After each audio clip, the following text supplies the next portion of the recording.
ඒ වගේ අනුභූත බලතයන් ගැන මොනවද සාමාන්‍ය ගාමෙන් තියෙන්නේ දන්නවද? අනුමාන දෘෂ්ටිය වෙන මොහිදී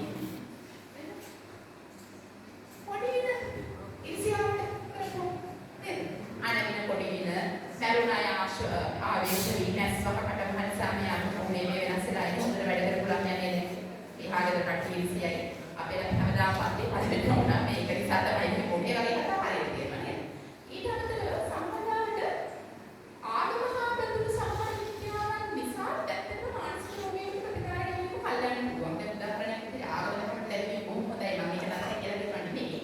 හොඳ මානසික සෞඛ්‍යයක් පවත් ගන්නත් හේතු වෙනවා. සමහරවිට ආගම කියන්නේ යම් වැදියාවක් කියනකොට නම් මේ වගේ දේවල් උදාහරණයක් විදිහට මේක මේ කර්මය නිසා වෙච්ච දෙයක් නේ. ප්‍රතිකාර ගන්න වැඩ නැහැ. වෙනස් කරන්න බෑනේ. ඒක නැත්නම් උදාහරණයක් විදිහට දෙවියන් හස්කේ කැමැත්තනේ මේක මොනවා කරන්නද හරියන්නේ නැහැ. ඒ වගේ මතයක අපි එන්න හිතියොත්